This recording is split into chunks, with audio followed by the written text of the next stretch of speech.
আগের চ্যাপ্টারে আমরা পড়লাম যে ভারতবর্ষের অবস্থান, বিভিন্ন অক্ষাংশ দ্রাঘিমাংশ দ্বারা কীভাবে আমরা অবস্থানটা নির্ণয় করব, বিভিন্ন প্রতিবেশী দেশ এবং আর বিভিন্ন প্রতিবেশী দেশগুলোর সম্পর্কে, কোথায় কার অবস্থান, তাদের সাথে কি কনফ্লিক্ট চলতেছে, কি কি সমস্যা চলতেছে, সেই সব বিষয়গুলো নিয়ে পড়লাম। এখন আমাদের জানতে হবে ইন্ডিয়ান জিওলজিক্যাল স্ট্রাকচার সম্পর্কে। এটা পড়লে আমাদের অন্যান্য চ্যাপ্টারগুলো পড়তে বুঝতে অল্প সুবিধা হয় আর কি, ঠিক আছে।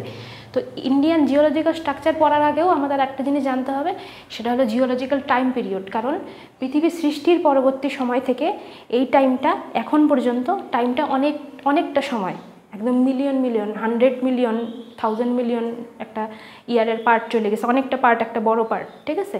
তো এইটা আমাদের জানার, এটা আমাদের যেহেতু অনেকটা বড়, এক সময় ছিল তুষার যুগ, তারপরে একটা সময় ছিল যখন পৃথিবী ঠান্ডাই হয় নাই, গরমই ছিল, সেই সময়ে ছিল। এবং তখন যে ইন্ডিয়া বলতে তখন যে পৃথিবীর যে কি বলবো, লাভা ম্যাগমা যেগুলোই ছিল, পৃথিবীটা তো জ্বলন্ত অবস্থায় ছিল একটা সময়, পরবর্তীতে ঠান্ডা হয়ে হয়ে সেগুলোই পাথরে পরিণত হয়েছে। তো সেই সময়ের যেই স্ট্রাকচারটা ছিল, সেই সময় যেই সব জিনিসগুলো ছিল, সেটা আমাদের জানতে হবে। তার জন্য আমরা দেখি টাইম পিরিয়ডকে মোট আমরা আপাতত মানে সব থেকে বড় যদি বলি তাহলে ইয়ন ভাগ করা হয়, ঠিক আছে, যেটাকে মহাযুগ বলা হয়। তারপরে এরা, যেটাকে শুধু যুগ বলা হয়। তারপরে পিরিয়ড, কাল। তারপরে ইপিওসিএইচ, ইপক কি বলা হয় এটাকে অবকল্প বলা হয়, ঠিক আছে, ইপচ। যাই হোক, ইয়ন কোনটাকে বলা হয়, এটা হলো সব থেকে বড় ইন্টারভেল। যদি আমরা মানে কি বলি, আমরা ইসেকে সময়কে কীভাবে ভাগ করি, প্রথমে বছর বলি, তারপরে কি আসে, মাস, তারপরে আসে দিন, তারপরে আসে ঘন্টা, সেকেন্ড, মিনিট, এগুলো পার্ট আসে না। তো এরকমই সব থেকে হলো বড় যে ভাগটা, যেটাকে আমরা যদি আমরা বছরের হিসাবে ধরি, যে মাসটা যে পার্ট যেরকম করে ভাগ করি, সেটাকে বলা হয় ইয়ন। যার মধ্যে ইয়ন হলো সব থেকে লংগেস্ট ইন্টারভেল। ইয়নের মধ্যে দুইটা পার্ট করা হয়েছে, একটা হলো প্রি-ক্যাম্ব্রিয়ান বা এটাকে বলা হয় প্রোটিওজোয়িক, ঠিক আছে, আরেকটা ভাগ হলো ফেনোরোজোয়িক, ঠিক আছে। এই যে দুইটা পার্টের মধ্যে এই পার্টটা হলো অনেকটা বড়। যদি আমরা হিসাব করি, যদি আমরা বলি যে যদি এরকম হয়, এরা যদি এরকম করে ভাগ করা হয় এরাকে, তাহলে এতটুকু পার্ট, এই গোটাটাই হলো আমাদের প্রি-ক্যাম্ব্রিয়ান যুগ, ঠিক আছে। আর এতটুকু পার্ট হলো আমাদের ফেনোরোজোয়িক যুগ, ঠিক আছে। তো এই এতটুকু, এত বড় পার্টটারে না সেরকম একটা কোনো বৈশিষ্ট্য খুঁজে পাওয়া যায় না।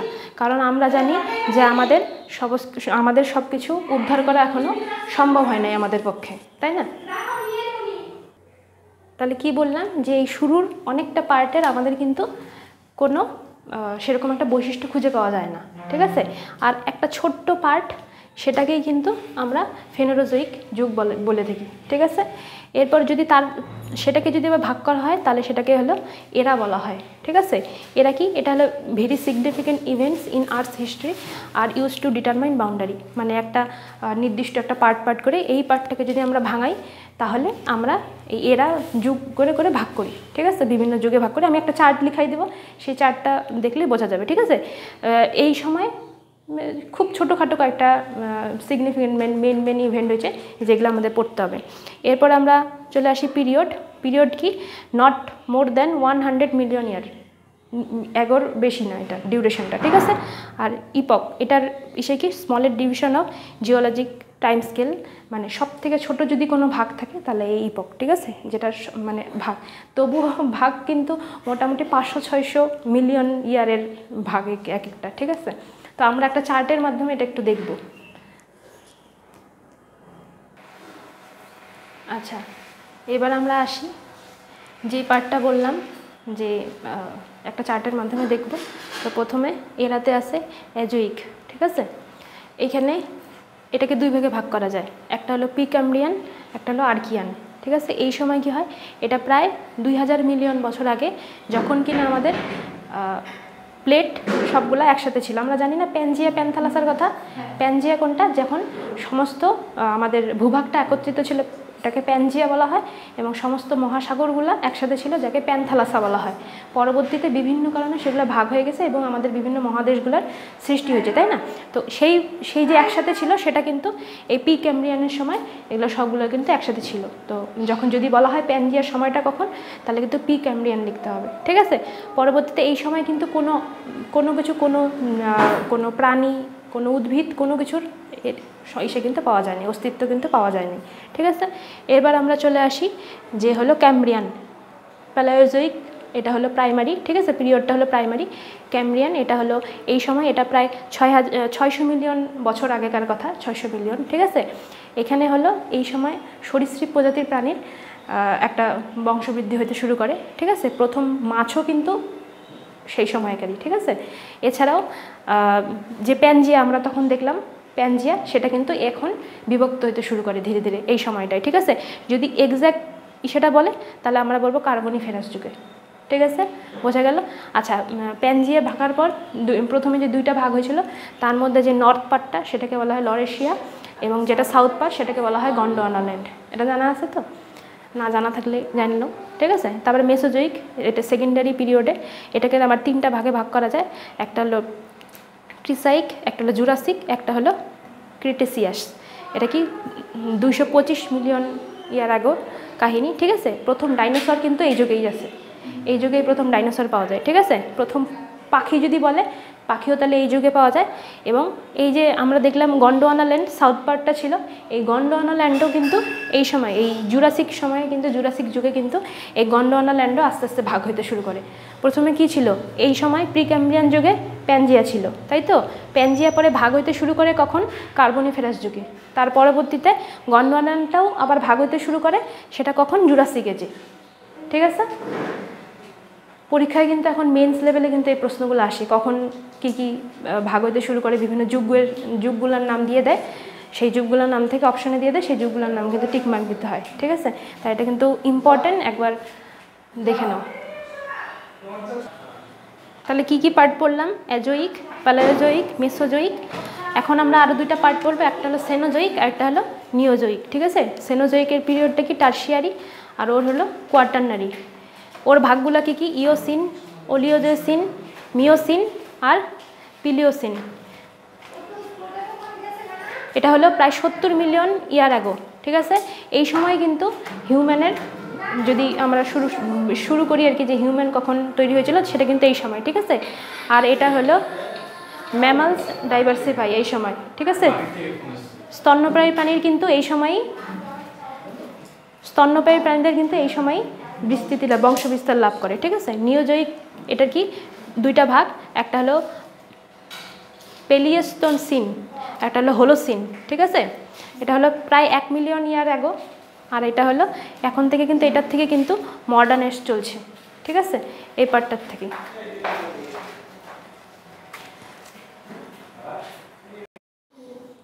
তো আমাদের টপিকটা কী ছিল আজকে? Indian geological structure. কি পড়লাম? জিওলজিক্যাল টাইম স্কেল সম্পর্কে, তাই তো? এবার আমরা আগে জানি যে এটা, এই শব্দটার অর্থ কী, জিওলজিক্যাল স্ট্রাকচার কথাটার অর্থ কী জানা আছে? জিওলজিক্যাল স্ট্রাকচার কথাটার অর্থ হলো ভূতাত্ত্বিক কাঠামো। ভারতীয়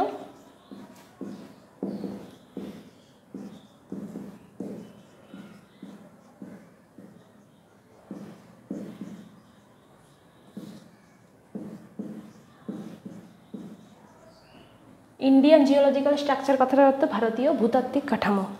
তাহলে জিওলজিক্যাল কথাটার থেকে আমরা একটা জিনিস বুঝতে পারছি না, যে জিওলজি কথাটা আছে ভিতরে। জিওলজি, জিওলজি কথার অর্থ কী? জিওলজি কথাটার অর্থ ভূবিদ্যা।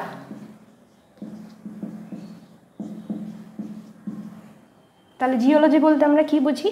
এটা এমন এক ধরনের বিজ্ঞান যার মধ্যে ভূ অভ্যন্তর সম্পর্কে কিভাবে তৈরি হয়েছে, পৃথিবীর গঠন, পৃথিবী কী কী দিয়ে তৈরি হয়েছে, পৃথিবীর উপাদান, সেটা পাস্টে কী ছিল, অতীতে কী ছিল, এবং বর্তমানে কিভাবে সেটা পরিবর্তিত হচ্ছে, সেটা সম্পর্কে যে বিজ্ঞানে পড়ানো হয় তাকে বলা হয় জিওলজি বা ভূবিদ্যা। ঠিক আছে, তো আমাদের পড়তে হবে, টপিকে আছে যেটা আমাদের পরীক্ষায় আসে, সেটা হলো ভারতীয় ভূতাত্ত্বিক কাঠামো বা ইন্ডিয়ান জিওলজিক্যাল স্ট্রাকচার। ঠিক আছে, যে ভারতীয়, যে ভারতের যে প্লেটটা বা ভারতীয় যে সিস্টেমটা, ভারতের বিভিন্ন শিলা, এই সমস্ত কিছু কীভাবে তৈরি হয়েছিল পাস্টে এবং কীভাবে সেটা পরিবর্তিত হয়েছে সেটা আমরা পড়বো। ঠিক আছে, তো আমাদের এর আগের টপিকটা ছিল ভারতীয় টাইম পিরিয়ডটা, টাইম ব্যাপারটা পড়ানো ছিল। আজকে আমরা পড়বো বিভিন্ন শিলাগুলা সম্পর্কে। শিলা, পৃথিবী আগে কী ছিল? পৃথিবী আগে একটা জ্বলন্ত পিণ্ড ছিল, তাই তো? অগ্নিপিণ্ড ছিল। পরবর্তীতে সেটা আস্তে আস্তে ঠান্ডা হয় এবং সেটা একদম কিন্তু ঠান্ডা হয়ে যায় না, ভিতরে কিন্তু এখনও সেই লাভা ম্যাগমাই আছে, বাইরেটুকু শুধু ঠান্ডা হয়েছে, তাই না? এতটাই ঠান্ডা হয়েছে যে একসময় সেটা তুষার যুগ হয়ে গেছিলো, এমন এমন ঠান্ডা পড়ছিল যে তুষারে ভর্তি হয়ে গেছিলো, তাই না? তো কী হয়েছে, প্রথমে সেটা লাভা ম্যাগমাতে একদম ভর্তি ছিল, পরবর্তীতে সেটা উপরে ঠান্ডা হয়ে যায়। পৃথিবীর আমরা যে দেখি যে যেটা যদি আমরা বলি যে পৃথিবীর, এটা যদি পৃথিবী হয়, এখন আমরা জাস্ট জানতে যে মানে ভূত্বক যদি বলি যেটাকে, সেটা একদম এতটুকু, আর ভিতরে বেশিরভাগটাই কি একদম এখানে লাভা ম্যাগমা একদম ভর্তি। তারপর আস্তে আস্তে আস্তে আস্তে অ্যাস্থেনোস্ফিয়ার সম্পর্কে জানি, গুরুমণ্ডল জানি, আমরা বিভিন্ন স্তরগুলো এখানে কিন্তু ভিতরে আসে, যেটা মানে কি বলবো, থকথকে জেলি টাইপের জিনিস, তাই তো? আমরা আর বাইরে কতটুকু জানতে পারি, মহাদেশ হেনতেন কতটুকু পর্যন্ত আছে, জাস্ট একদম বাইরের পার্টটুকু, তাই তো? শিলাও তার মানে শিলা একদম লাস্ট লেয়ারটুকু হলো শিলা, তাই তো? যেটা পরবর্তীতে মৃত্তিকা সৃষ্টিতে সাহায্য করে। শিলা আমরা তো জানি ওয়েদারিং সম্পর্কে, আবহবিকার সম্পর্কে, শিলার থেকে পরে ওয়েদারিং হয়ে পরবর্তীতে মৃত্তিকা তৈরি হয়, রেগোলিত তৈরি হয়, তারপরে মৃত্তিকা তৈরি হয়, তাই না? তো আমরা শিলা সম্পর্কে কেন জানবো, তারও তো একটা প্রশ্ন থাকতে পারে যে আমরা মৃত্তিকা সম্পর্কে জানি, আমরা স্বাভাবিক উদ্ভিদ সম্পর্কে জানি, আমরা খনিজ পদার্থ সম্পর্কে জানি, লোকেশন সম্পর্কে জানি, কিন্তু শিলা সম্পর্কে কেন জানবো? আমাদের আমরা এই চ্যাপ্টারটা শুরুতেই কেন করানো হচ্ছে? শিলাটা আমরা জানবো কিসের জন্য? শিলাটা জানবো আমরা বিভিন্ন জায়গার মৃত্তিকা জানার জন্য। বিভিন্ন জায়গার মৃত্তিকা সম্পর্কে জানতে গেলে আমাকে শিলা জানতে হবে, কারণ শিলার থেকে মৃত্তিকার উৎপত্তি হচ্ছে। আরেকটা জিনিস জানার জন্য আমরা এই শিলা সম্পর্কে বলবো, জানা আছে কি? বিভিন্ন জায়গায় খনিজ পদার্থ জানার জন্য। বিভিন্ন জায়গায় খনিজ কী কী, কারণ শিলা কী দিয়ে তৈরি হয়? বেশিরভাগ বিভিন্ন খনিজের সমন্বয়, তার জন্যই তো ওয়েদারিং হয়, তার জন্যই তো সূর্যের কিরণের ফলে সেগুলা আমরা জানি যে ক্ষুদ্রকণা বিস্ফোরণ, তারপর কী বলে স্বল্পমোচন, তাই জানি না? তো কী হয়, নিশ্চয়ই সূর্যের আলো পড়ে, বিভিন্ন খনিজ পদার্থের মধ্যে চাপের পীড়নের সৃষ্টি হয়, তারপরে তো সেগুলা বিস্ফোরিত হয়, আস্তে আস্তে গুঁড়া হয়ে যায়, তারপরে তার মধ্যে ক্ষয়ীভবন হয়, অগ্নিভবন হয়, তারপরে মৃত্তিকার সৃষ্টি হয়। তার মানে আমাদের শিলার উপরে অনেক কিছু ভিত্তি করতেছে, যেমন কোথাকার মাটি কীরকম সেটা আমরা জানতে পারবো, কোথাকার স্বাভাবিক উদ্ভিদ কীরকম সেটা জানতে পারবো। এছাড়াও আমরা জানতে পারবো কি বিভিন্ন খনিজ পদার্থ কোথায় কোনটা বেশি কম পাওয়া যায়। তার মানে আমাদের শিলার চ্যাপ্টারটা প্রথমে পড়াটা খুব জরুরি, তাই তো? আচ্ছা, শিলার আমরা যদি চলে আসি যে জিওলজিতে, তাহলে আমাদের মেন কি পার্টটা, যে বিভিন্ন ধরনের রক সিস্টেমটা পড়ার আর কি, ঠিক আছে? এবার আমরা তার আগে আরেকটা জিনিস একটু রিভাইজ করে নিই, সেটা হলো আমাদের শিলা কিন্তু 3 প্রকার, ঠিক আছে? কী কী শিলার নাম আছে? শিলা কী কী? আগ্নেয় শিলা, পাললিক শিলা, রূপান্তরিত শিলা। আগ্নেয় শিলা কোনটা? একদম যেটা অগ্নুৎপাতের ফলে যে লাভা ম্যাগমা বাইরে আসে, সেটা ঠান্ডা হওয়ার পরে যেটা তৈরি হয় সেটা আগ্নেয় শিলা। পাললিক শিলা কোনটা? পলল স্তরীভূত হইতে হইতে যেটা তৈরি হয় সেটাকে বলে পাললিক শিলা। আর রূপান্তরিত কোনটা? এই দুইটার থেকে যেটা পরবর্তীতে রূপান্তরিত হয় তৈরি হয় সেটাকে বলে রূপান্তরিত শিলা, তাই তো? তা আগ্নেয় শিলাটা হলো প্রাথমিক শিলা, সবার প্রথম তৈরি হয়েছিল আগ্নেয় শিলা, ঠিক আছে? তারপরে পাললিক শিলা, তারপরে এই দুইটার মিশ্রণে আলাদা আলাদা হইতে হইতে পরবর্তীতে রূপান্তরিত শিলা তৈরি হয়েছে, ঠিক আছে? কিন্তু আমরা এখানে দেখব 8 ধরনের শিলার ভাগ। এবার তুই বলবি এখানে 3টা পড়লাম, এখানে 8টা, কীভাবে এতগুলো হইলো? এটা আমরা পড়বো ওই যে যুগগুলো যেটা বললাম, যুগগুলোর ভিত্তিতে যে শিলাগুলো রূপান্তরিত হয়েছে, আস্তে আস্তে চেঞ্জ হয়েছে, সেটা পড়বো। প্রথমে একদম আমরা পুরানাটা পড়বো, প্রাচীনতম শিলা, তারপরে আস্তে আস্তে এখনের যে শিলাটা বর্তমানে যে ভাগটা সেটা পড়বো, ঠিক আছে? তাহলে আমরা সেগুলো একটু দেখি কি কি আছে।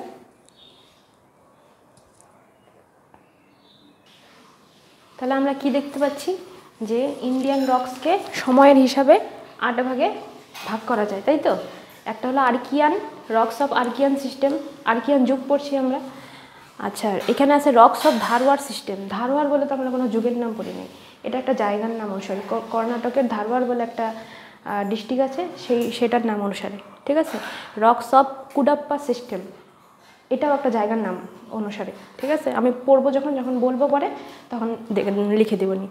রক্স অফ বিন্ধ্যান সিস্টেম, বিন্ধ্য পর্বতের নাম অনুসারে জায়গার।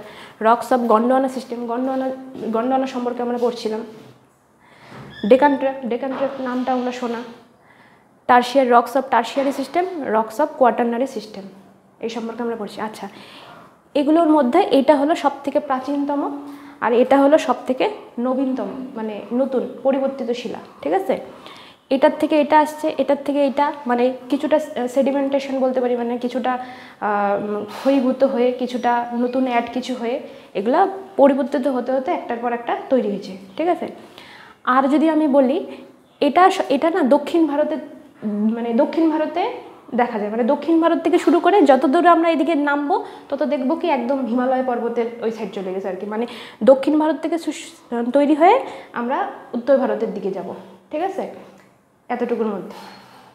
তা আমরা প্রত্যেকটা আলাদা আলাদা করে আমরা একটু বৈশিষ্ট্যগুলো একটু লিখে নেব, ঠিক আছে। তোমরা এটা একটু লিখে নাও।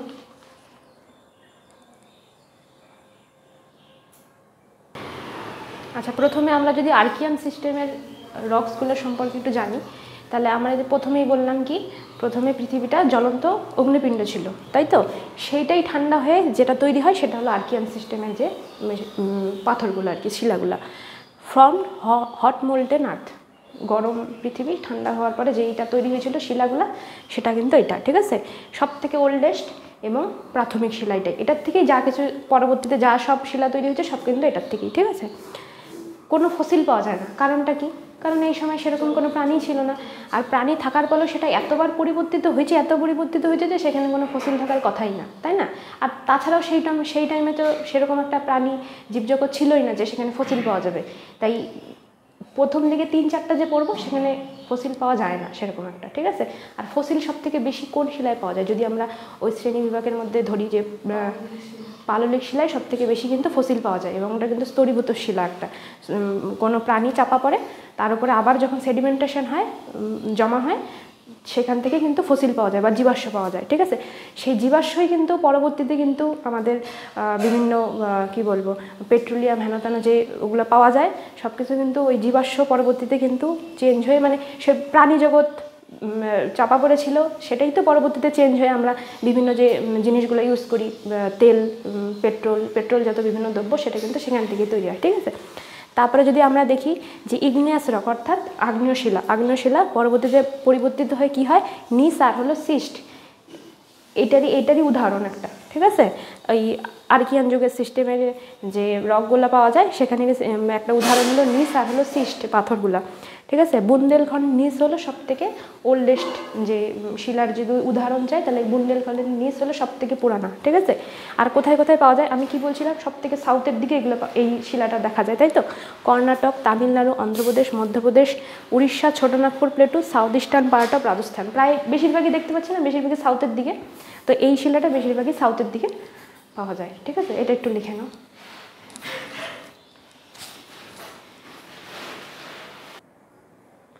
এর আগেরটা কি ছিল, আর্কিয়ান সিস্টেমের, তাই তো, আর্কিয়ান যুগের যেসব শিলাগুলো। এবার আমরা কি আসবো, ধারওয়ার সিস্টেমের যেসব শিলাগুলো রক্স। কোথার থেকে নামটা হলো, এটা তো কোনো যুগের নাম না, আগেই বলছি। তাহলে কোথার থেকে আসলো, একটা ডিস্ট্রিক্ট আছে, কর্ণাটকের একটা ডিস্ট্রিক্ট আছে যার নাম ধারওয়ার। কর্ণাটকে আরেকটা ডিস্ট্রিক্টও পাওয়া গেছে যার নাম হলো শিমোগা, ঠিক আছে। এটা কিন্তু এই দুটো জায়গায় কিন্তু সর্বপ্রথম এই শিলার খুঁজে পাওয়া গেছে, ওই জন্য এই জায়গার নাম অনুসারে এটার নাম দেওয়া হয়েছে, ঠিক আছে। এটা কিন্তু সেই আর্কিয়ান যে সিস্টেমের যে যুগের যে শিলা ছিল সেটারই পরিবর্তিত একটা রূপ, তার জন্যই লেখা আছে from erosion and sedimentation of the rocks of Archaean সিস্টেমের। আর্কিয়ান যুগের যে শিলা ছিল সেটাই পরবর্তীতে ক্ষয়ভূত হয়ে এবং তার উপর আবার বালি পলি ইত্যাদি চাপা পড়ে কিন্তু এই রকগুলো সৃষ্টি হয়েছে, ঠিক আছে। এছাড়া আমরা এটাকে বলতে পারি সব থেকে পুরানা সেডিমেন্টারি রক, ঠিক আছে। এবং এটার মধ্যেও কোনো ফসিল পাওয়া যায় না, কারণ আমরা জানি এটা প্রায় মিলিয়ন বছর আগেকার শিলা, ঠিক আছে। এবং আমরা যদি একটা বলে যে আরাবল্লী মাউন্টেনে কী ধরনের ইসে পাওয়া যায়, রক্স পাওয়া যায়, তাহলে কিন্তু আমরা বলবো ধারওয়ার সিস্টেমের রক কিন্তু এখানে দেখা যায়, ঠিক আছে। তাই আরাবল্লী মাউন্টেন রেঞ্জে একটা ফোল্ড মাউন্টেন, এটা তো আমরা জানি নিশ্চয়ই, ঠিক আছে, made with this rocks. Fountain কোথায় কোথায় পাওয়া যায়, ডেকান রিজিয়নে পাওয়া যায়, জবলপুর, নাগপুরের কিছু পার্টে দেখা যায়। এছাড়াও হিমালয়ান রেঞ্জেস কিছু কিছু জায়গায় দেখা যায়, যেমন লাদাখ, জাস্কার, কুমায়ুনে দেখা যায়। এছাড়াও কিন্তু শিলং রেঞ্জেও কিন্তু এই রক সিস্টেমটা দেখা যায়, ঠিক আছে। এছাড়াও আরেকটা প্রশ্ন খুব আসে, সেটা হলো কোন রক সিস্টেমের মধ্যে মেটালিক জিনিস পাওয়া যায়, মানে মেটাল খনিজ পদার্থ বেশি পাওয়া যায়, বেশি মাত্রায় পাওয়া যায়, সেটা কিন্তু এই আমাদের ধারওয়ার সিস্টেমে। তার জন্য লেখা আছে মেটালিক মিনারেলস আর ফাউন্ড, ঠিক আছে। এটা কিন্তু কোশ্চেন আসে, এখান থেকে যেই কয়টা লিখে দেওয়া আছে প্রত্যেকটাই কিন্তু বেশিরভাগ বিভিন্ন সময় কোথাও না কোথাও ইম্পর্টেন্ট জিনিসগুলো লিখে দেওয়া আছে, ঠিক আছে। এক্সট্রা জিনিস লিখাই না, শুধু মেন পয়েন্টগুলাই থাকে, যাতে পড়তেও ভালো লাগে। বেশি পড়তে তো কারোর ইচ্ছা করে না, না, ওই জন্য অল্প অল্পই লিখে দেওয়া থাকে। একটু লিখে নাও। এরপরে আমরা আরেকটা রক সিস্টেমের কথা জানবো, যার নাম হলো কুড্ডাপা, এরকম বাংলাটা।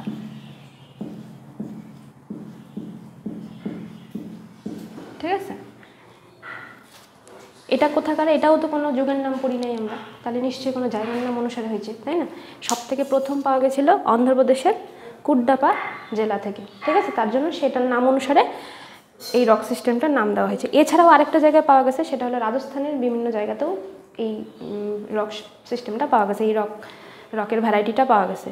এটা কিভাবে হয়েছে, সেই আগের বারের ধারওয়ার সিস্টেমটা পরিবর্তিত হয়ে ইরোশন হয়েছে, ক্ষয়প্রাপ্ত হয়েছে, সেডিমেন্টেশন হয়েছে, তার ফলে এই কুড্ডাপা রক সিস্টেমটা, রকের প্রজাতি মানে ভেরিয়েশনটা তৈরি হয়েছে, ঠিক আছে। এটা এক ধরনের পাললিক শিলার একটা ভাগ, সেডিমেন্টারি রক। তার মধ্যে কী কী মানে পাওয়া যায়, স্যান্ডস্টোন, লাইমস্টোন আর মার্বেল। এছাড়াও আরেকটাও পাওয়া যায়, ডায়মন্ডও অনেক সময় খুঁজে পাওয়া যায় এইসব, এই ইসেটার মধ্যে, শিলাটার মধ্যে ডায়মন্ড অনেক সময় খুঁজে পাওয়া যায়, ঠিক আছে। এটা একটু লিখে নাও।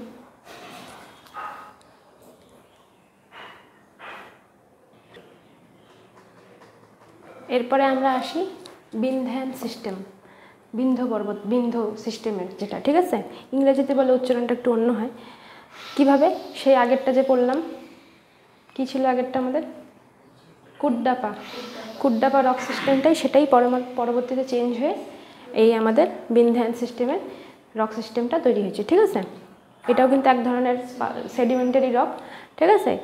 এবার এইখানে প্রথম দিনটায় আমরা যেটা দেখলাম সেটা হলো ফসিল পাওয়া যায় না, জীবাশ্ম পাওয়া যায় না। এখন এটার মধ্যে কিছু কিছু পরিমাণে ফসিল পাওয়া শুরু হয়েছে, মাইক্রো অর্গানিজমের, ঠিক আছে, ছোটো ছোটো প্রাণী। আচ্ছা, সব থেকে ইম্পর্ট্যান্ট এটা, এই যে মানে সাতী স্তূপ বলি আমরা, রেড ফোর্ট, জামা মসজিদ, সব কিছুর যে পাথরগুলা যে ইউজ হয়েছে সেটা কিন্তু এই বিন্ধ্যান সিস্টেমের রক দিয়ে কিন্তু এগুলা তৈরি হয়েছে, ঠিক আছে। এটা খুব ইম্পর্ট্যান্ট যে এটা কোন যুগের শিলা দিয়ে বা কোন সময়ের শিলা দিয়ে তৈরি হয়েছে, সেটা কিন্তু খুব ইম্পর্ট্যান্ট, ঠিক আছে। তো এটা খুব মনে রাখা দরকার। এছাড়াও বিন্ধ্য পর্বতে, মালবা প্লেটুতে, সোন ভ্যালিতে, বুন্দেলখণ্ডেও কিন্তু এইটা দেখা যায়, এই শিলার প্রজাতিটা দেখা যায়। এছাড়াও আমরা কর্ণাটকের গোলকোন্ডা নামটা শুনছি, সেখানেও যে ডায়মন্ডের যে মাইনটা আছে সেখানেও কিন্তু এই শিলাটারই অবস্থান দেখা যায়, ঠিক আছে। এটা একটু তুলে নাও।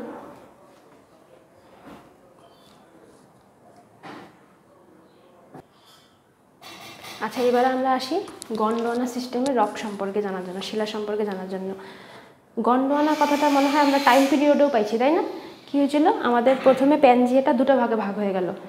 কি হলো, একটা ভাগ লরেশিয়া আর একটা নাম গন্ডোয়ানা ল্যান্ড, তাই তো।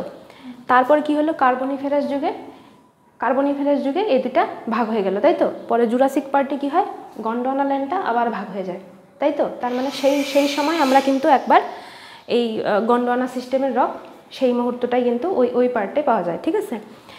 নামটা কোথার থেকে দেওয়া হয়েছে, এছাড়াও গোন্ড রিজিয়ন বলে, মধ্যপ্রদেশের একটা গোন্ড রিজিয়ন বলে একটা জায়গা আছে, সেখান থেকে গন্ডোয়ানা ল্যান্ডের নামটা পাওয়া গেছে, গন্ডোয়ানার নামটা পাওয়া গেছে, ঠিক আছে, নামকরণ হয়েছে। একটা খুব ইম্পর্ট্যান্ট প্রশ্ন, যে সবথেকে বেশি কয়লা কোন শিলার থেকে পাওয়া যায়, কোন শিলাতে সবথেকে বেশি কয়লার, এই গন্ডোয়ানা যুগের যে শিলাগুলো আছে সেইখানে সবথেকে বেশি কয়লা পাওয়া যায়। এখানে যদি মধ্যে বলি সবথেকে ইম্পর্ট্যান্ট কোনটা, তাহলে এটা সবথেকে বেশি কয়লা কোন শিলাতে পাওয়া যায়, সেটা হলো আমাদের গন্ডোয়ানা সিস্টেমের শিলাতে পাওয়া যায়, ঠিক আছে। এছাড়াও কোথায় কোথায় পাওয়া যায়, দামোদর, মহানদী, গোদাবরী, ওয়ার্ধা প্রভৃতির যে কি বলবো ভ্যালিগুলো, রিভার ভ্যালিগুলো আছে, তার মধ্যে কিন্তু এই গন্ডোয়ানা সিস্টেমের শিলাগুলো পাওয়া যায়, ঠিক আছে। তাহলে সবথেকে বেশি কয়লা যদি বলে কোন সিস্টেমের রকে দেখা যায়, গন্ডোয়ানা, ঠিক আছে। এটা একটু লিখে নাও।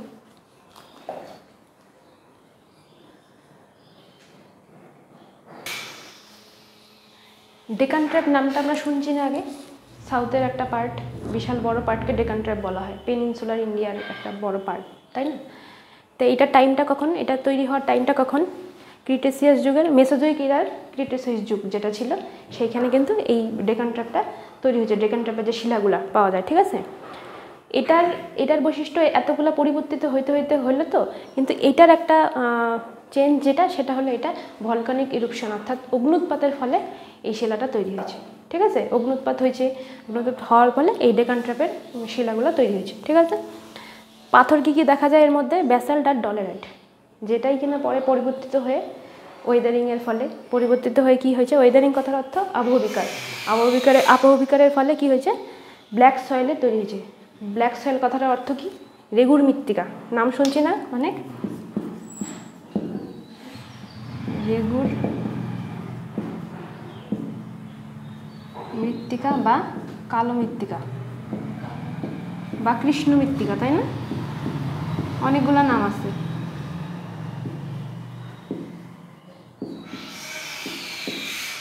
অনেকগুলো নাম আছে ব্ল্যাক সয়েলের, রেগুর মৃত্তিকা, কালো মৃত্তিকা, কৃষ্ণ মৃত্তিকা।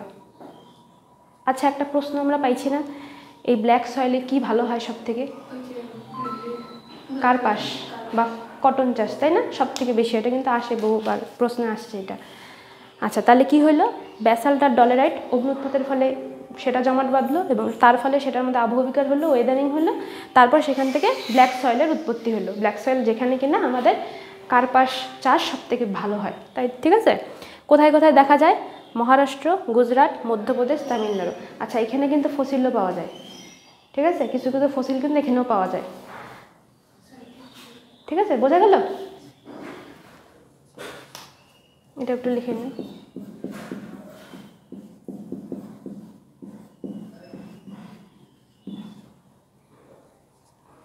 ঠিক আছে, এটা একটু লিখে নাও।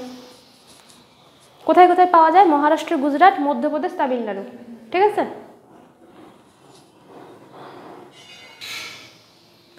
এবার আমরা আসি টারশিয়ারি সিস্টেমের শিলা সম্পর্কে জানার জন্য। টারশিয়ারি পড়ছিলাম না কালকে টাইম পিরিয়ডে, টারশিয়ারি পার্টটা, লাস্টে টারশিয়ারি, তারপরে কোয়াটারনারি ছিল না? তো টারশিয়ারি সিস্টেমের আমরা 4টা পিরিয়ড পড়ছি, 4টা ভাগ পড়ছি, তাই না? কি কি ছিল?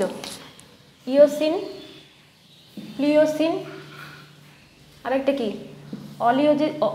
অলিজোসিন, আরেকটা মিওসিন, তাই তো? এই 4টা পার্ট পড়ছিলাম না? দেখ, এখানে 4টা পার্টই আছে। ঠিক আছে, তাহলে এই টারশিয়ারি সিস্টেমের যে রকগুলো তাহলে কখন তৈরি হয়েছে? ইওসিন আর প্লিওসিনের সময় তৈরি হয়েছে। ঠিক আছে, আচ্ছা, এই যে আমাদের যে হিমালয় পর্বতের কথা জানি আমরা, আমাদের ইন্ডিয়ার যে নর্থে, সেটা কিন্তু পুরাটাই এই টারশিয়ারি সিস্টেমে তৈরি হওয়া। ঠিক আছে, এই হিমালয় কিন্তু আমাদের নবীন ভঙ্গির পর্বত, যেটা কিনা এখনও তৈরি হচ্ছে, তাই না? এখনও কিন্তু নতুন নতুন, মানে কি, ওর তৈরি অনেক দিন আগেই শুরু হয়েছে, কিন্তু এখনও চলছে সেটা, তাই না? আচ্ছা, গ্রেট হিমালয়, মানে যেটা আমরা হিমাদ্রি হিমালয় বলে চিনি, সেটা কখন? অলিও জোসিন পিরিয়ডে তৈরি হয়েছে। ঠিক আছে, লেসার হিমালয় কোনটা? হিমাচল হিমালয়, সেটা কি? মিওসিন পিরিয়ডে। আর যেটা আছে শিবালিক, সেটা প্লিওসিন পিরিয়ডে, ঠিক আছে, তৈরি হয়েছে। এটা একটু লিখে নাও। তাহলে হিমালয়টা কোন সময়? টারশিয়ারি সিস্টেমের রকেট। ঠিক আছে,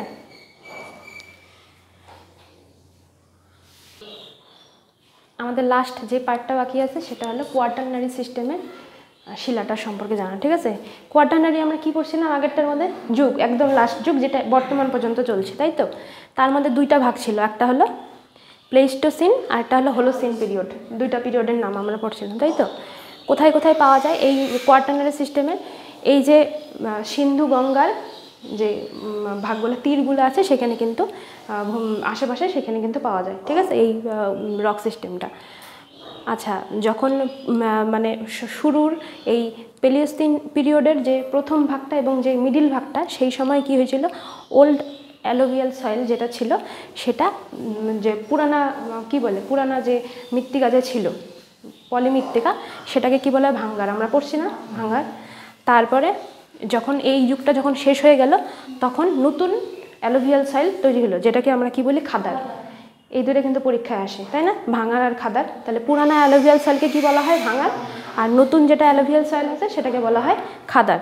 আচ্ছা, কাশ্মীর ভ্যালি, এই যুগেই কিন্তু কাশ্মীর ভ্যালিটাও তৈরি হয়েছিল। কাশ্মীর ভ্যালিটা আগে কি ছিল একটা জানিস? এটা আগে ছিল, ইট ওয়াজ এ লেক, প্রথমে এটা একটা লেক ছিল, ঠিক আছে, পরবর্তীতে কন্টিনিউয়াস প্রসেসে ডিপোজিশন হয়েছে, মৃত্তিকা সেখানে পড়ছে, পলি পড়ছে এবং সেখানে সয়েল আস্তে আস্তে বৃদ্ধি পায়, সেখানে কিন্তু এই কাশ্মীর ভ্যালিটা তৈরি হয়েছে, যেটাকে এখন কি বলা হয়, কারেভা বলা হয়, মানে এই প্রসেসটাকে কারেভা বলা হয়, ঠিক আছে। আচ্ছা, রান অফ কচ আগে কিন্তু একটা ওশিয়ানের একটা পার্ট ছিল, পরবর্তীতে ওই সয়েল ডিপোজিশনের ফলে এটাও কিন্তু একটা ভূমি তৈরি হয়েছে, যেখানেও কিনা এই কোয়ার্টারলি সিস্টেমেরই একটা নতুন রক সিস্টেমেরই একটা পার্ট, ঠিক আছে। তো এটাও একটু লিখে নাও। আমাদের কিন্তু এখানেই শেষ, এই 8টা ভাগ এখানেই শেষ। আমরা এখন কতগুলো কোশ্চেন করব, এখান থেকে আসবে বা আসতে পারে এরকম কতগুলো কোশ্চেন আমরা করব, ঠিক আছে। চ্যাপ্টারের মেন পার্ট তো আমাদের শেষ, টাইম স্কেলের পার্ট ছিল আর শিলার ভাগটা ছিল, তো ওটা তো শেষ হয়ে গেছে। তো আমরা এই চ্যাপ্টার থেকে কটা এমসিকিউ দেখি, ঠিক আছে। প্রথম এমসিকিউতে কী লেখা আছে, the Indian subcontinent was originally part of huge mass called, বলছে যে ইন্ডিয়ান যে প্লেটটা বা ইন্ডিয়ান সাবকন্টিনেন্টটা সেটা কোন মাসের বা কোন জায়গার কোন ভূত্বকের অন্তর্গত, কোনটা হবে এখানে, গন্ডোয়ানা কন্টিনেন্ট, তাই না। আমরা বললাম না লরেশিয়া গন্ডোয়ানা ভাগ হয়ে যায়, পরে গন্ডোয়ানা আবার বিভক্ত হতে শুরু করে জুরাসিক পিরিয়ডে, তাই না। তারপরে দ্বিতীয় নাম্বারটা যদি দেখি, which is the oldest rock system of India, সব থেকে পুরানা কোনটা, আর্কিয়ান সিস্টেম, তাই না, এটা।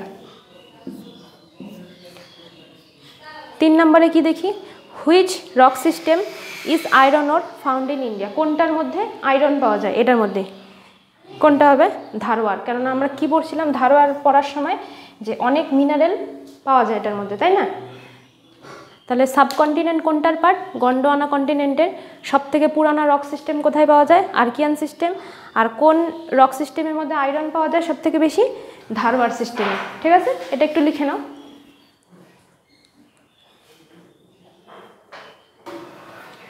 কি আছে, বিন্ধ্যায়ন সিস্টেমের যে বিন্ধ্য পর্বতের যে শিলাগুলা, সেটা কোথায় দেখা যায়, ইন্ডিয়ার কোথায় দেখা যায়, কোনটা হবে,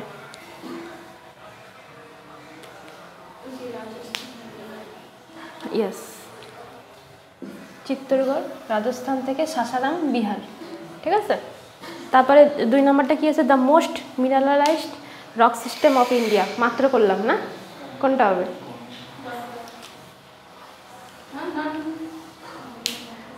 ধারওয়ার করলাম না মাত্র, 3 নম্বর যতদূর সম্ভব, তাই না। তারপরেরটা, which of the rock system of India is the youngest, সব থেকে নতুন, এই 4টার মধ্যে গন্ডোয়ানা সব থেকে নতুন। Which one of the following rock system in India is the main source of coal deposit, কোনটা হবে,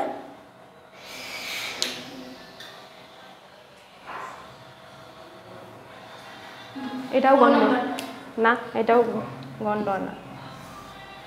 তাহলে কি হলো, বিন্ধ্য সিস্টেমের যে রক সিস্টেমটা সেটা কোথায় ডিস্ট্রিবিউট হয়, কোথায় দেখা যায় আর কি, ইন্ডিয়ার চিত্তরগড় রাজস্থানের সাসারাম বিহারের, ঠিক আছে, থেকে সাসারাম বিহার পর্যন্ত।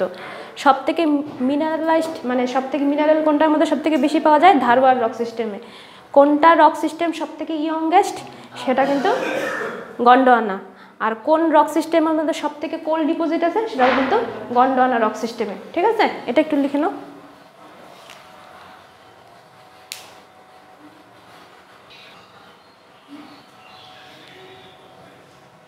আচ্ছা, তারপরে দেখি আমরা প্রশ্ন, দ্য ওল্ডেস্ট হিমালয়ান রেঞ্জ, কোনটা সব থেকে ওল্ড, এটা তো আমি জানি, গ্রেটার হিমালয়ান রেঞ্জ। বলছে Deccan trap is the major source for which of the following soil, মাত্র পড়লাম, ডেকান ট্র্যাপে কী পাওয়া যায়, রেগুর মৃত্তিকা, অর্থাৎ কালো মৃত্তিকা, কৃষ্ণ মৃত্তিকা, তাই না। Which among of the following is most recently from mountain range, কোনটা সব থেকে নতুন নবীনতম কোনটা, বিন্ধ্য, আরাবল্লী, শিবালিক, আন্নামালাই, কোনটা সব থেকে নতুন, লাস্টের দিকে কোনটা বললাম, টার্সিয়ারিতে শিবালিক। তাহলে শিবালিক হলো মোস্ট রিসেন্টলি সব থেকে নতুন মাউন্টেন রেঞ্জ, ঠিক আছে।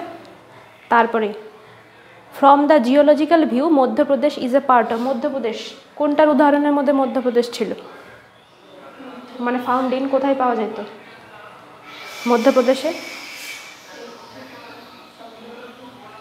গন্ডোয়ানা ল্যান্ড, মানে সব থেকে বেশি গন্ডোয়ানা ল্যান্ডের শিলা পাওয়া যায় হলো মধ্যপ্রদেশে। ঠিক আছে, তাহলে আবার আরেকবার দেখি, ওল্ডেস্ট হিমালয়ান রেঞ্জ কোনটা? Greater Himalayan range. ঠিক আছে, ডেকান ট্র্যাপ ওর মধ্যে কোনটা সয়েল বেশি পাওয়া যায় সব থেকে? রেগুল সয়েল, যার মধ্যে কার্পাস চাষ সব থেকে বেশি হয় বা ভালো হয় খুব।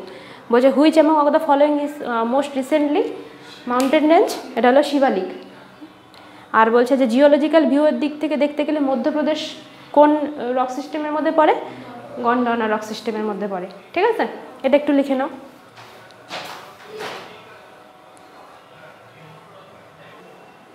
আচ্ছা, আমাদের লাস্ট প্রশ্ন আজকে, যে ইন্ডিয়ান ল্যান্ড মাসটা কোন দিক থেকে কোন দিকে মুভ করছে? কোন দিক থেকে কোন দিকে মুভ করছে? এটা দক্ষিণ দিক থেকে নর্থের দিকে, তাহলে কি হবে? নর্থওয়ার্ড। ঠিক আছে, এটা একটু লিখে নাও।